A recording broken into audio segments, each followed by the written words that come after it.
Hey everybody. So recently I released a video about how you might think about city design when you're creating cities in your computer game. And I said that you should do it manually because no algorithm can replace your intentions.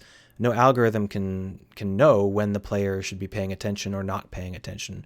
No algorithm can know when the player should feel free and happy and when they should feel claustrophobic. These are things that only you can decide. No algorithm can figure out what's beautiful and what's ugly and when you want which. Those are things that you have to manually do. And I had some folks come by and tell me that no, everything in the future is procedural, nothing is manual, and I shouldn't have said that. That's not true. Or rather, it's meaningless. Procgen is a term that means basically nothing. It means something specific within like two very, very tight domains, and other than that, it means I made this using a tool that is hot and new and fun,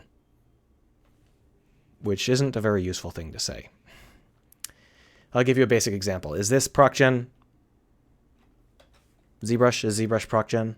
Of course not. ZBrush isn't Procgen because I'm manually sculpting everything. Except these brushes are enormously complicated mathematical constructs.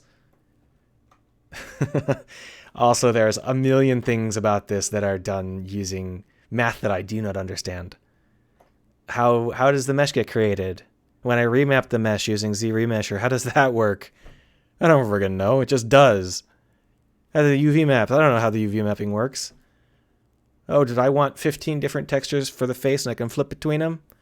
I don't really know how that works either, but it can happen. Oh, did I want to create 15 different faces and then have the ability to morph between them using shape keys so that I can create a randomized avatar system in my game?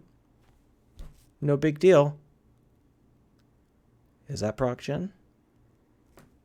Maybe yes, maybe no. Depends on where you stand. Houdini, though. Houdini is Procgen. Except Houdini just uses different math. It's just as manual. You're still moving things around manually, setting things up manually, choosing parameters manually, telling it what to perturb manually. It produces different kinds of outputs faster.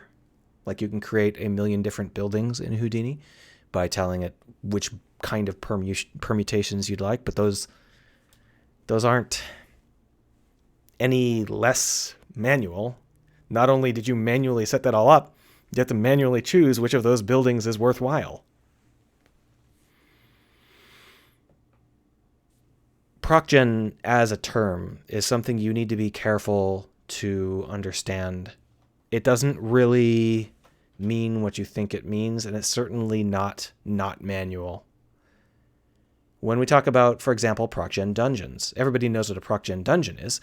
That's when you manually create content, and then you manually create an algorithm, and then you manually add that content to the algorithm. Then you manually tweak all of the algorithm's values for a million years until it can generate randomized dungeons every time you load the game. It's very manual. So yes, create the buildings however you want.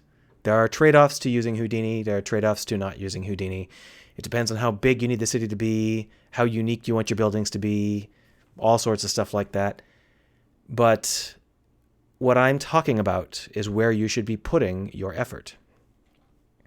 If your game is about buildings and about the player seeing buildings up close and about the player looking at buildings and going behind buildings and jumping over buildings and going inside buildings, buying buildings, selling buildings, shooting at buildings, those buildings are going to be important.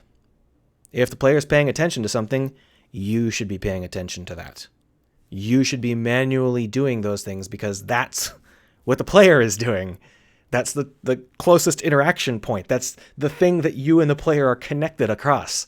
So obviously, that's where your effort should be. And that's what I mean by manual. Also, I was planning to model this while I was talking, but I kind of had too many takes, and now I can't think of what else to do with it. So I guess I'll just leave it. What an exciting backdrop. Anyway, manually create stuff, because whether you do it using a procedural content generation system or a different procedural content generation system that doesn't count as a procedural content generation system, you still need to do it manually.